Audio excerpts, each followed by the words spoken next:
pues buenos días, buenas tardes, buenas noches, buenas madrugadas, según la hora en que nos estén sintonizando, nos estén viendo. Les agradezco su atención. Vamos a comenzar con la siguiente videoclase, en donde comentaremos sobre el experimento de Faraday y además sobre el concepto de FEM o fuerza electromotriz. En realidad no es una fuerza electromotriz, vamos a ver que es un voltaje, pero bueno, históricamente se le conoció como fuerza electromotriz y aún conserva en la actualidad ese nombre. Bien, y para eso pues vamos a tener como antecedentes el experimento de Oster y además también el concepto de campo magnético en función del flujo magnético y del tiempo, para que esto nos permita entender los resultados del experimento de Faraday y sus aplicaciones en el generador eléctrico, tanto de corriente directa como alterna, como en el funcionamiento de motores, también de corriente directa y de corriente alterna. Entonces, bueno, vamos a los antecedentes para entender el contexto del experimento de Faraday. Y ese antecedente es el experimento de Oster. Entonces recordemos que Oster realizó un experimento. Él tenía pensado inicialmente demostrar que los alambres con corriente eléctrica no afectaban los imanes. En este caso, la aguja de una brújula orientada hacia el norte. Pero lo que descubrió fue lo contrario, es decir, que sí los afecta. Bueno, recordemos. Entonces, vamos a suponer que tenemos un alambre por el que circula una corriente eléctrica I, que así hemos representado, y que lo acercamos a una brújula orientada hacia el norte. Bien, entonces Faraday, cuando acercó un alambre con corriente, pues vio que dependiendo de la dirección de la corriente eléctrica, la aguja o indicador de la brújula se desviaba hacia el este o hacia el oeste. Nosotros ya sabemos que alrededor de un conductor por el que circula corriente eléctrica, es decir, donde hay, eso es muy importante que recordemos, donde hay movimiento de cargas, dado que la corriente es el cambio en la carga por unidad de tiempo, se forma alrededor pues una especie de espiras. Esas espiras nos están indicando la presencia de un campo magnético. Entonces, ¿qué dirección lleva el campo magnético? Recordemos lo que vimos en una videoclase anterior. Usamos la regla de la mano derecha, colocamos el pulgar apuntando en dirección de la corriente y vemos hacia dónde se doblan los pulgares, y se doblan hacia abajo. Entonces, el vector campo magnético está indicando que tiene una dirección hacia abajo, de arriba hacia abajo.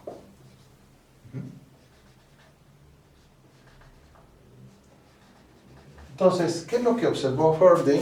Que en este caso, cuando la corriente eléctrica circula de izquierda a derecha, o si lo vemos en la orientación de la aguja de la brújula, de sur a norte, por así decirlo, o sea, nada más guiándonos por la dirección en que está apuntando la brújula, entonces ocurre una deflexión. ¿Una deflexión en qué sentido? Pues lo que Faraday observó es que ocurre una deflexión, o sea, una desviación hacia el este. Entonces, fijémonos en, vamos a remarcarlo aquí con otro color, la dirección del vector campo magnético. Entonces va de arriba hacia abajo y desvía hacia el este la aguja de la brújula. ¿Qué significa eso? Bueno, Faraday se dio cuenta de que esto era equivalente a que él hubiera acercado un imán, un polo norte de imán, dado que la aguja de la brújula se repele, o sea, cambia la dirección hacia el este. Si nos olvidáramos de el conductor con corriente eléctrica y acercáramos el polo norte de un imán, veríamos el mismo efecto. Polos iguales se repelen. En este caso, el norte cambia la dirección hacia el este. Si se hubiera movido hacia el oeste, entonces estaría indicando un equivalente a un polo sur. Pero entonces, en este caso, vamos a decirlo así entre comillas, es como si tuviéramos, si hubiéramos generado con este campo magnético, un campo magnético tal que equivale a haber colocado un imán con la cara norte, acercándola hacia la aguja de la brújula. Si hacemos eso, pues vamos a ver que obtenemos el efecto de repulsión. Dicho de otra manera, la misma polaridad de este campo magnético, al repeler a la aguja de la brújula, está indicando que son el mismo polo. Entonces, ese es el primer resultado del experimento de Faraday. Él simplemente vio ese efecto, no conocía todavía exactamente que los campos magnéticos son perpendiculares al sentido de la corriente eléctrica. Bien, segundo caso, el mismo cilindro, el mismo conductor, con movimiento de cargas que generan una corriente eléctrica, pero ahora de derecha a izquierda. Y si nos orientamos otra vez con la brújula, orientada hacia el norte, entonces diríamos que ahora la corriente circula de norte a sur, en el caso contrario de la situación anterior. Entonces, ¿qué va a suceder? Pues bueno, ya sabemos que se forma un campo magnético. Ahora, ¿qué dirección tiene este vector campo magnético? Usamos la regla de la mano derecha. Colocamos el pulgar en dirección, en forma paralela, a la dirección de la corriente eléctrica y vemos hacia dónde se doblan los dedos, hacia arriba. Por lo tanto, la flechita estaría indicando hacia arriba es la dirección del campo magnético. Es decir, como si el campo magnético tuviera la dirección contraria a esta. Este iba de arriba hacia abajo, este va de abajo hacia arriba. Bien, ¿qué observó Faraday cuando invirtió las corrientes eléctricas? Pues notó que ahora la desviación era hacia el oeste.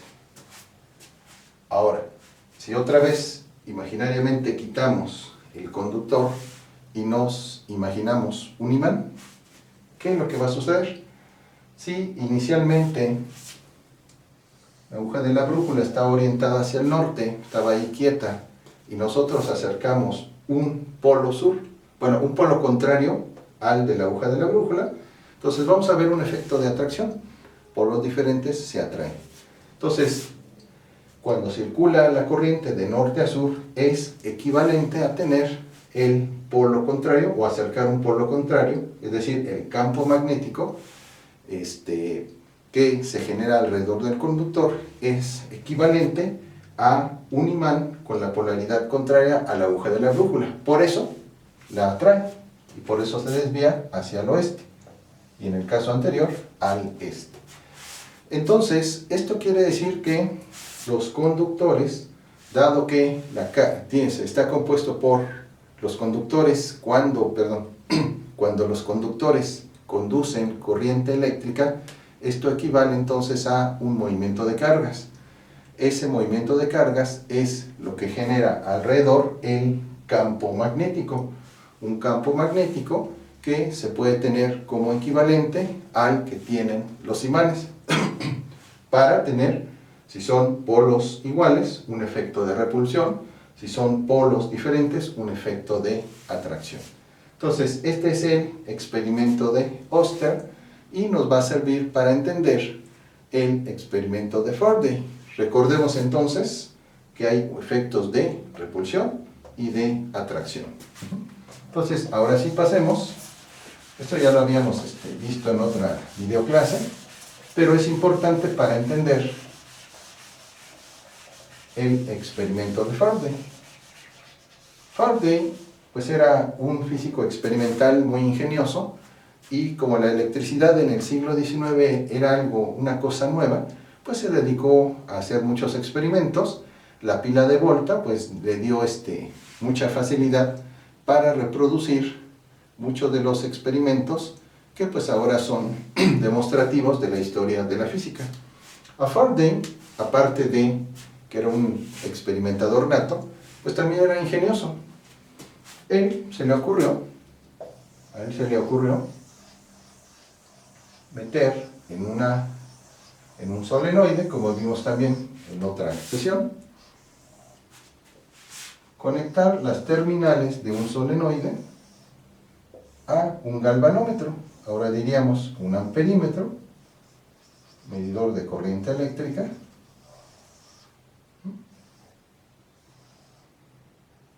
con la aguja inicialmente en cero, sobre una escala.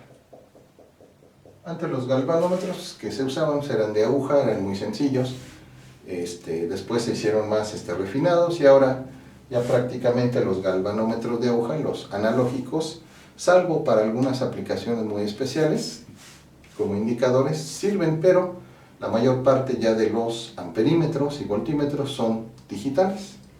Bien, entonces, bueno, uno diría, bueno, eso a mí también se me pudo haber ocurrido. Lo que solamente se le ocurrió a Faraday es acercar un imán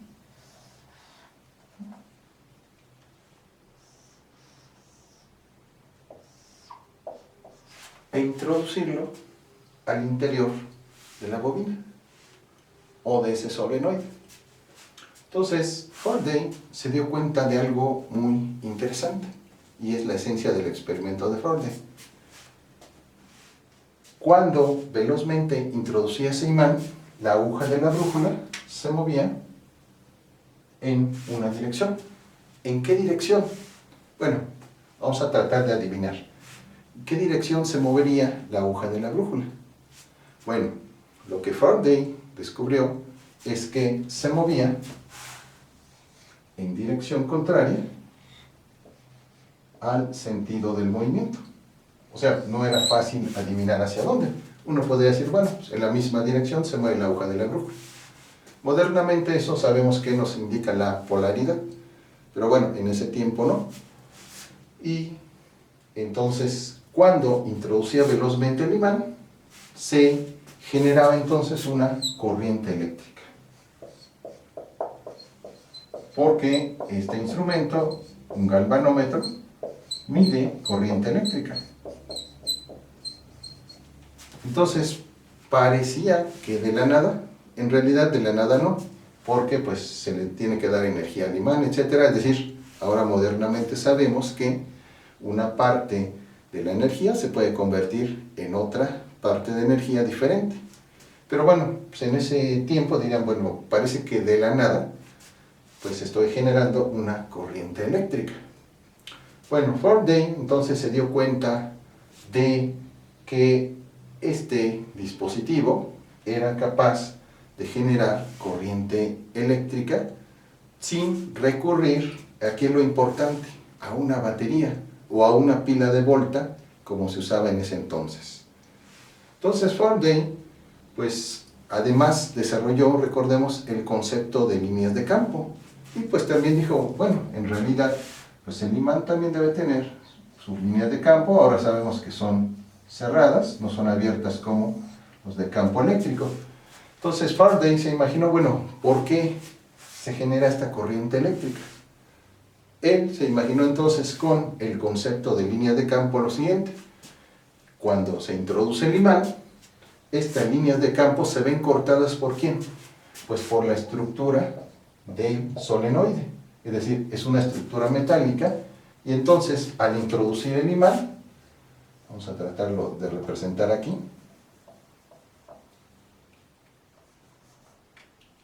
¿qué es lo que va a suceder? Bueno, al decir de Faraday, al introducir el imán, estas líneas se van a entrecortar. Y entonces esto, modernamente podríamos decir que la variación, al cortarse las líneas de campo, va a producir una variación del campo magnético. Y esto se va a traducir en un campo eléctrico, dado que hay una corriente eléctrica. Ahora, para entender esto, con los conceptos que hemos visto, necesitamos recordar que el campo magnético es igual al flujo magnético por unidad de área. Recordemos que bajo una área determinada, esta vamos a llamarle área, hay diferentes líneas de flujo magnético y lo que nos está midiendo el campo magnético, o propiamente dicho, densidad de campo magnético, porque se refiere al flujo magnético por unidad de área, lo que nos está diciendo entonces es que dependiendo de esta área va a haber una mayor o menor densidad de campo magnético. ¿Qué sucede si esta área aumenta? Entonces el campo magnético disminuye. ¿Qué sucede si esta área disminuye? Es decir, si ahora estas mismas líneas de flujo magnético las hiciéramos pasar por una área más pequeña, pues entonces en esta área más pequeña la densidad de campo magnético aumenta con respecto al área inicial por la que pasaba. Es decir, recuerden que estos conceptos de flujo magnético vienen de los fluidos. Esto es como si angostáramos, estrecháramos la salida de una llave. Si aquí, por ejemplo, tenemos una salida de flujo de agua en una llave o tubería, mejor dicho, de media pulgada, y la angostamos, la forzamos a salir en una tubería de 1/4 de pulgada, de la mitad, pues entonces aquí vamos a tener un mayor flujo de agua que con respecto a esto.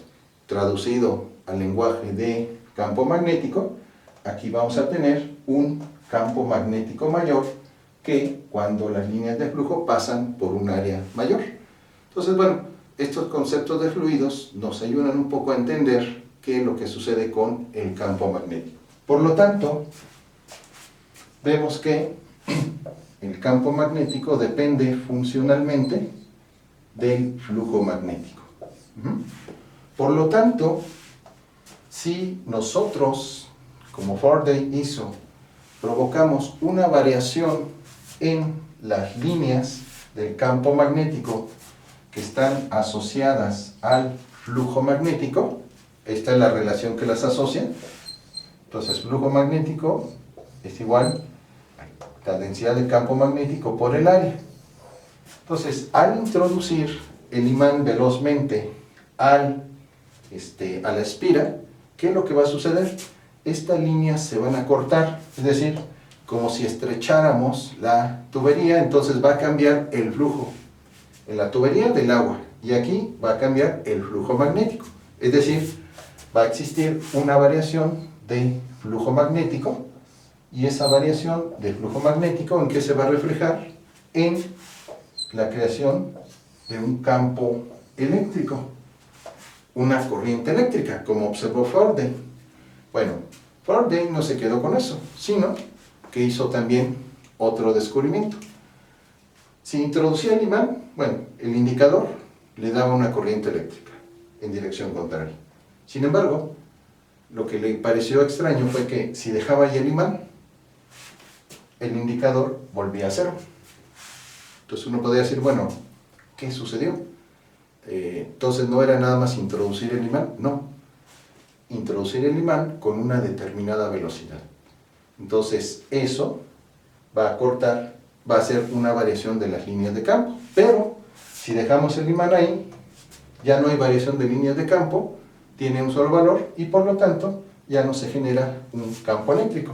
Es decir, es indispensable que varíe el flujo magnético para obtener un campo eléctrico. Si la variación del flujo magnético es cero, el campo es cero. Es decir, si no hay variación de flujo magnético, entonces el campo eléctrico es igual a cero, y por eso, al dejar el imán ahí quieto dentro de la bobina, volvía el indicador a cero.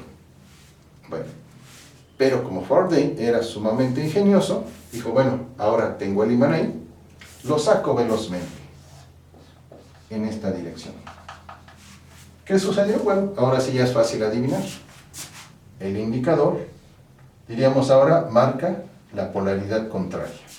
Es decir, se está generando también un flujo magnético, pero que da lugar a un campo eléctrico, pero con la polaridad contraria. Por eso el indicador, si aquí era positiva, la corriente eléctrica, acá va a ser negativa. Entonces, fijémonos en las direcciones. Si me lo llevo el imán hacia la derecha, entonces el indicador me está marcando polaridad negativa. Si introduzco el imán, entonces me estaría indicando polaridad positiva. Entonces, este cambio de dirección es importante porque ahora, enseguida que definamos el concepto de fuerza electromotriz, vamos a ver que lleva un signo negativo. Ese signo negativo es precisamente la dirección de las flechas que nos está indicando. Si el imán se introduce en esta dirección, entonces el indicador va a apuntar a una polaridad positiva. Si el imán se saca en esta dirección, entonces la polaridad que está indicando es la negativa. Entonces, ese sacar o meter y que dé la dirección contraria es lo que va a estar asociado al signo en la definición de la fuerza electromotriz, que a continuación pasamos a definir. Entonces recuerden, si no hay variación del flujo magnético, no hay campo eléctrico, no tengo corriente. Si hay variación del flujo magnético, puedo tener generación de corriente eléctrica en polaridad positiva o en polaridad negativa. Entonces vamos a la definición de la fuerza electromotriz.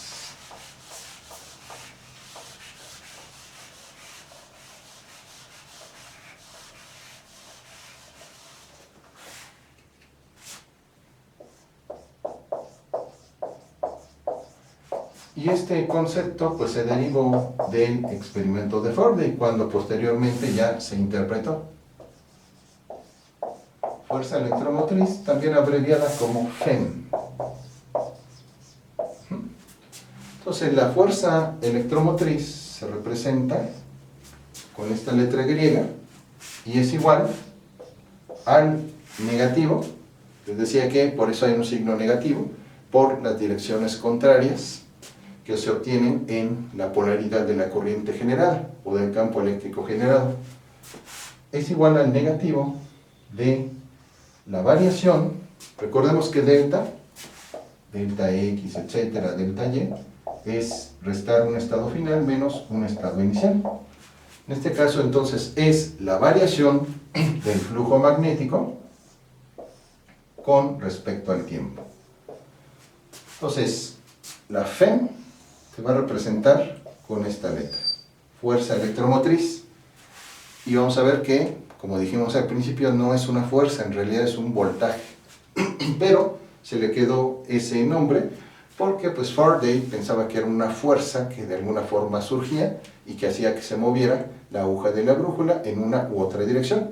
Esa idea en la actualidad no es correcta porque se reinterpreta diciendo que la variación del campo magnético genera un campo eléctrico, no una fuerza que mueve la aguja de la brújula. Entonces, delta phi es la variación del flujo magnético. Ya sabemos que phi, se denomina flujo magnético.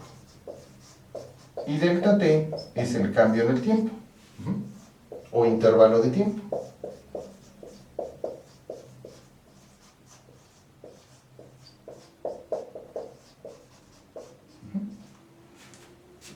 Entonces, ¿en qué unidades se mide? Ahora sí, vamos a ver. Y aquí vamos a ver que, lo que les decía, por eso no se trata de una fuerza. Las unidades de la FEM son, ahorita vamos a considerar el valor absoluto, por eso ya no tomamos signo negativo. las unidades del flujo magnético entre las unidades del tiempo. El flujo magnético ya vimos que se define en Webers, y el tiempo se toma la unidad base, que es el segundo. Entonces son Webers, que se abrevia W mayúscula V sobre segundo, y Weber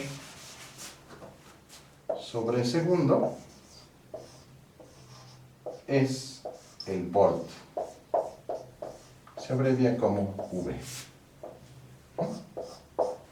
Por eso les decía, no es una fuerza, aunque todavía se llame fuerza electromotriz, en realidad es un voltaje. Entonces podemos renombrarle voltaje electromotriz, pero bueno, históricamente, porque le dio ese nombre Faraday, así quedó. Entonces, reescribimos.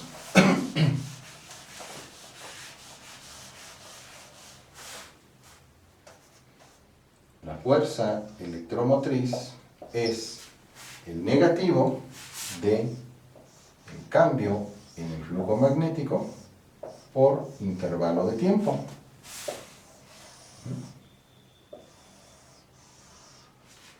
Esto es en un alambre recto. Ahora bien, ¿qué sucede cuando se tiene, como en los radios para la sintonía, los radios antiguos de transistores, un solenoide de N espiras, de N rizos? Entonces, en este caso, la fuerza electromotriz es lo mismo, el negativo, pero ahora de el número de espiras por el cambio en el flujo magnético por unidad de tiempo. Entonces, ahora vemos otra utilidad de los antiguos radios de transistores, que incorporaban un elemento, lo dijimos, lo comentamos, una barrita de hierro dulce con muchísimas espiras de alambre de cobre, y este era hierro dulce.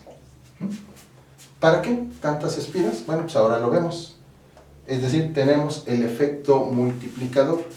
Si aquí, con la variación del flujo magnético, obtenemos un pequeño voltaje, si tenemos N espiras, ese pequeño voltaje se multiplica N veces.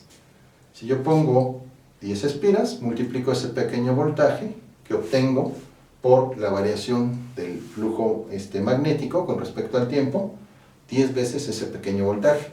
Si pongo 100, pues voy a tener 100 veces. Si pongo 1000, entonces esa es la utilidad.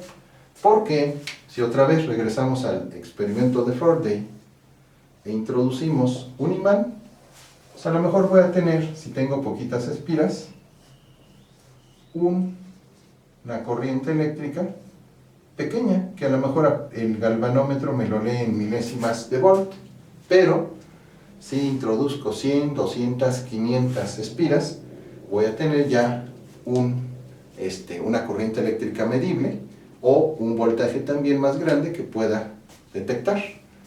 De hecho, por ahí hay experimentos en donde si se introduce un imán en el interior de ciertas espiras, y aquí, en vez de conectar un galvanómetro, conectamos un LED, el LED se enciende. Eso pues no es mágico, sino el efecto multiplicador de las espiras. Esto quiere decir que si hiciéramos un solenoide con un número de espiras lo suficientemente grande e introdujéramos un imán y conectamos un LED con la polaridad adecuada, sin necesidad de una batería, podemos encender el LED. Pero les digo, bueno, esto no es magia, no es que se cree la energía eléctrica de la nada, no. Es que esa variación del campo magnético genera un campo eléctrico y podemos encender el LED. Bueno, para que se encienda un LED, dependiendo del tipo de LED, pues mínimamente necesitamos 1.2 volts. Por eso, si metemos un imán en unas 5 o 10 espiras que nosotros hayamos hecho con un rollo de papel, pues no vamos a observar este efecto que se encienda el LED. Si colocamos un microamperímetro, sí, vamos a ver una pequeña corriente eléctrica. Entonces necesitaríamos colocar un número suficiente de espiras para ver que el LED se encendiera. Entonces, bueno, ese es un experimento que se podría realizar con un número suficiente de espiras y conectar un LED y ver que se enciende. Bien, entonces por eso es importante las espiras, bueno, o eran importantes en la electrónica analógica digital todavía, no solo para la sintonía, sino también para obtener un voltaje amplificado de una señal que se captara pues débilmente y se pudiera amplificar. Bien, entonces por eso también los inductores se usaban antiguamente como amplificadores de señal. Todavía hay amplificadores de señal que funcionan con un principio similar, aunque también ahí ya se introducen otras variables como inductancia, capacitancia, que son las antenas, tanto las antenas telescópicas como las antenas que se utilizan para la recepción todavía de la televisión comercial o de cable, aunque ahí también ya es una tecnología diferente porque ya la sintonía es digital. Bien, entonces fuerza electromotriz o FEM, que en realidad es un voltaje, es la variación del flujo magnético con respecto al tiempo o al intervalo de tiempo.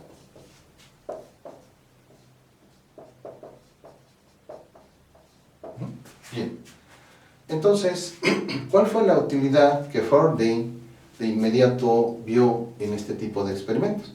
Porque además de ingenioso, además de inteligente, además de visionario, Faraday de inmediato se le ocurrieron aplicaciones para sus inventos. Bueno, una de ellas fue precisamente lo que vamos a ver ahora, el generador y sobre todo el motor eléctrico. Principalmente Faraday fue el motor eléctrico, que incluso alguna vez presentándose el motor eléctrico que construyó él por primera vez a la reina de Inglaterra, pues le dijo la reina que para qué servía eso. Faraday es famoso por su respuesta porque le reviró a la reina: Madame, ¿para qué sirven los bebés? O sea, las cosas sirven en la medida en que las utilizamos. Si no las utilizamos, pues ahí se quedan de adorno, ¿no? Faraday no dejaba de adorno a sus ideas, sino que se imaginó entonces el funcionamiento de un motor con el descubrimiento de lo que ahora se llama el experimento de Faraday. Vamos a ver ya para concluir las bases del generador eléctrico y al final del motor eléctrico. Bien, entonces un motor eléctrico en la actualidad consta básicamente de un embobinado dentro del cual hay un imán, que aquí vamos a representar esquemáticamente como si hiciéramos un corte de canto. Una espira, las espiras pues pueden variar de forma, vamos a hacerla de la manera más simple, y esta espira está conectada pues a una batería. Hay motores de corriente directa y de corriente alterna. Vamos a tomar el caso más simple, que esté polarizado, o sea, conectado a una batería, una pila de corriente directa. Bien, entonces vamos a analizar la situación con lo que ya vimos de líneas de campo, del experimento de Faraday, etc. Entonces recordamos que, por convención, si tenemos un circuito cerrado, la corriente eléctrica fluye del positivo al negativo. Ese es el sentido convencional de la corriente eléctrica. El sentido real es a la inversa. Entonces, ¿qué es lo que va a suceder aquí? Cuando conectamos una batería a una espira metálica. Pues entonces se va a establecer un flujo de corriente eléctrica. Como el circuito es cerrado, pues la corriente eléctrica sigue estas direcciones, hasta llegar otra vez al negativo de la batería, y mientras funciona la batería, se da un ciclo. Bien, ¿qué va a suceder? Aquí viene lo interesante, en esta zona de la espira y en esta otra. Pues bueno, aplicamos lo que ya sabemos. Cuando circula corriente eléctrica por un conductor, vamos a tener líneas de campo. ¿En qué dirección? Bueno, la corriente eléctrica va en esta dirección y aplicamos otra vez regla de la mano derecha.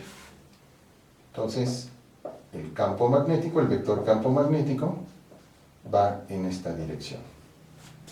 ¿Qué sucede cuando llega a la otra espira? Pues otra vez se genera un campo magnético. ¿Y en qué dirección va? Pues ahora colocamos el pulgar hacia donde apunta la corriente eléctrica y vemos hacia dónde se doblan las flechas y se están doblando hacia acá. O sea, lleva esta dirección. Entonces recordemos, colocamos el pulgar, en este caso va hacia abajo, y vemos hacia dónde se doblan los pulgares, sería en esa dirección. Fijémonos entonces que se está generando un campo magnético en esta espira en una dirección y en esta en la dirección contraria. ¿Qué va a suceder? Pues como si tuviéramos una balanza que desequilibramos, que está conectada a un eje. Entonces si colocamos un peso aquí, se va la balanza hacia abajo y el otro brazo asciende. Ahora bien, en ambos casos vemos que las direcciones son contrarias. ¿Qué va a suceder?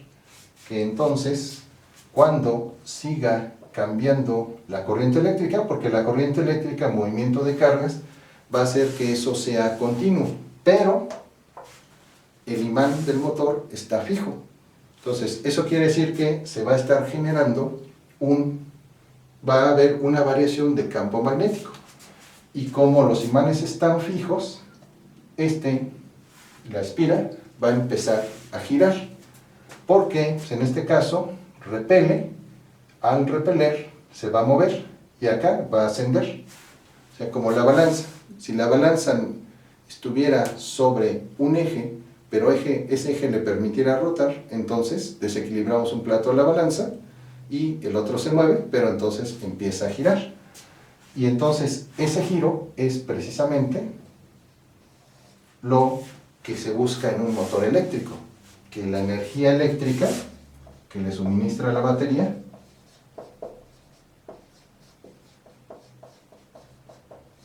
vía la variación del campo magnético haga que la espira gire y obtengamos nosotros energía mecánica o energía de movimiento. En términos muy modernos, tenemos nuestra pila, compramos un motorcito de tambor, esos que todavía se utilizan por ejemplo en los juguetes. Aquí puede ser una hélice. Conectamos, eso sí, nada más hay que ver que sea del voltaje adecuado. Si esta por ejemplo es de 9 volts, pues que el motor soporte los 9 volts. Y entonces sabemos que comienza a girar el vástago y la hélice o el mecanismo que ahí tenga. Ese es el principio, esa es la razón de que el motor eléctrico transforme la energía eléctrica de la batería en energía mecánica o energía de movimiento. Y eso pues lo descubrió Faraday. Obviamente su motor será muy sencillo, pero con el paso del tiempo se fue haciendo más complejo hasta la actualidad, en donde pues ya hay motores eléctricos que siguen funcionando bajo el mismo principio, pero pues ahora son controlados por software, por PICs, etc., ¿no? Entonces, fundamentalmente, ¿Qué es lo que hace un motor eléctrico? Ya para concluir esta parte, transforma la energía eléctrica que le suministra una fuente de voltaje que puede ser directo, una batería, o alterno, toma corriente, y por la variación que se genera en el campo magnético, dado que los imanes están fijos, los polos del imán están fijos en el estator del motor, aquí se crea entonces un desequilibrio sobre la espira porque están cambiando alternadamente las direcciones del campo magnético. Unas hacia acá y otras hacia allá en la otra espira. Y eso entonces crea un desequilibrio y hace que, mientras esté conectada a la batería, la espira se mueva, gire. Y ese giro es entonces lo que se aprovecha en los motores eléctricos. Aquí pasa lo mismo, aunque es una cajita negra el motor, a menos que la destapemos. Si la destapáramos, veríamos que hay pues un embobinado, muchísimas espiras, lo que veíamos, ¿no? El efecto espira, número de espiras, en un tamborcito, y también ahí en el interior pues hay unos imanes. Polarizamos y entonces, por variación del campo magnético, se crea energía del movimiento porque el vástago comienza a girar. Puede ser en una dirección o en otra. Hay motores que nada más tienen una polaridad, hay motores que tienen las dos polaridades. Depende de la aplicación. Bien. Y finalmente vamos a estudiar brevemente lo que hace un generador eléctrico. Generador eléctrico, pues es una aplicación muy directa del experimento de Faraday. Que pues lo vamos a recordar ya para concluir.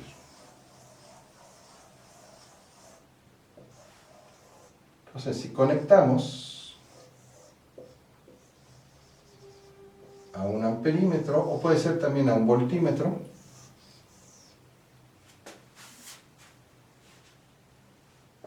e introducimos, esto fue lo que hizo Faraday, rápidamente un imán, o lo sacamos, pues vamos a obtener una lectura positiva, si lo introducimos, o una lectura negativa, si lo retiramos rápidamente el imán, tanto de corriente como de voltaje. Entonces, como aquí solamente usamos la espira, un imán, pero no ninguna batería, y obtenemos un voltaje, entonces aquí, en el generador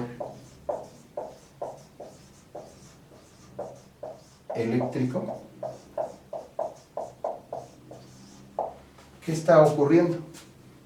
Decíamos que entonces, como el imán tiene sus líneas de campo, esta estructura, y cuando lo introducimos a la espira, nosotros cortamos esas líneas, entonces, al introducir el imán, se va a producir un cambio en el flujo magnético, y ese cambio en el flujo magnético va a dar lugar a un campo eléctrico que nosotros podemos medir como corriente eléctrica o como voltaje.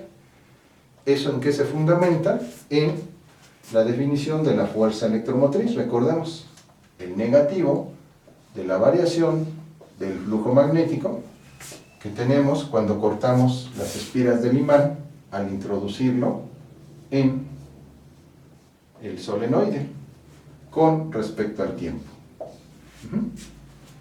Y entonces aquí, ¿qué es lo que hace un generador eléctrico? Que transforma, hace lo inverso del motor, transforma la energía mecánica. Uno podría pensar, bueno, ¿cuál es esa energía mecánica que no se ve? Cuando nosotros le damos movimiento al imán, le estamos dando energía. O sea, no se está creando este voltaje, esta corriente de la nada. Estamos dándole energía, una parte de esa energía por la variación del flujo magnético, en la que se transforma en un campo eléctrico o en un voltaje, una corriente eléctrica. Entonces transforma la energía mecánica en energía eléctrica.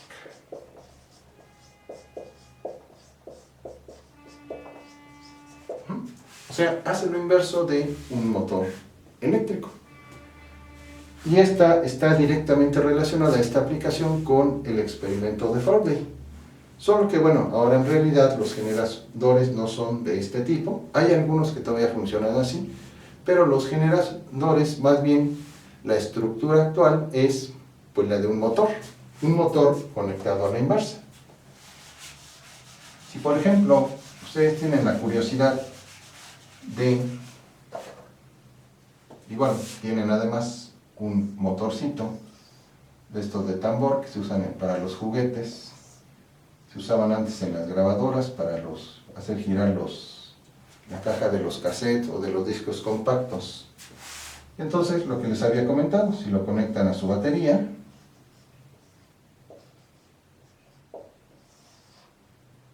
pues empieza a girar el vástago. Aquí le pueden poner una hélice, un platito, etc., ¿no? Sin embargo, aquí, bueno, obtenemos energía mecánica de movimiento a través de energía eléctrica de la batería. Sin embargo, ahora, si en vez de la batería ustedes conectan las terminales del motor eléctrico a un voltímetro y lo colocan en la escala de milivolts, o sea, la escala más sensible del voltímetro, y empiezan ustedes manualmente a girar, ahora ustedes el vástago, ahí le podrían poner, por ejemplo, para que no fuera tan difícil, porque el vástago es pequeño, una pequeña palanquita. Entonces, si ponen a girar en una o en otra dirección el vástago, este aparato les estaría indicando un determinado voltaje, que puede ser positivo o negativo, según el sentido de giro. Es decir, un motor eléctrico funciona también como un generador eléctrico. Aquí no están usando ustedes ninguna batería para obtener un voltaje. Simplemente se está realizando la transformación de la energía mecánica que ustedes le dan al girarlo en una energía eléctrica que pueden medir con el voltímetro en la escala de milivolts. Entonces, los generadores eléctricos en la actualidad son sumamente importantes porque dependemos de la electricidad, pues prácticamente para todo, para la iluminación, para la calefacción, para el internet, todas las telecomunicaciones dependen fundamentalmente de la electricidad. Por eso, pues un país que se queda sin electricidad, ya sea porque no tiene reservas energéticas para generar electricidad, o por eventos climáticos, del sol, sobre todo de la naturaleza, nevadas, etcétera, atentados o lo que sea, pues es prácticamente condenar pues a ese país a un gran problema que puede venir simplemente de, imagínense, 48 horas que no hubiera luz en todo el país. Pues sencillamente, adiós frigoríficos, adiós toneladas de alimentos que deben estar congelados, como el pescado, las carnes, etc. Y también pues hay muchos riesgos porque muchas medicinas, muchas sustancias necesitan estar a bajas temperaturas para que sean útiles. Entonces, la electricidad pues es la columna vertebral aún en el siglo XXI, a pesar de que, bueno, estos descubrimientos de Faraday y de otros, como Oster, pues son del siglo XIX, pero pues la electricidad fue un pilar para el desarrollo tecnológico. Bien, entonces así concluimos con motores, generadores eléctricos, experimentos de Faraday y la definición de la fuerza electromotriz. Les agradezco su atención y nos vemos en la siguiente videoclase. Gracias y hasta pronto.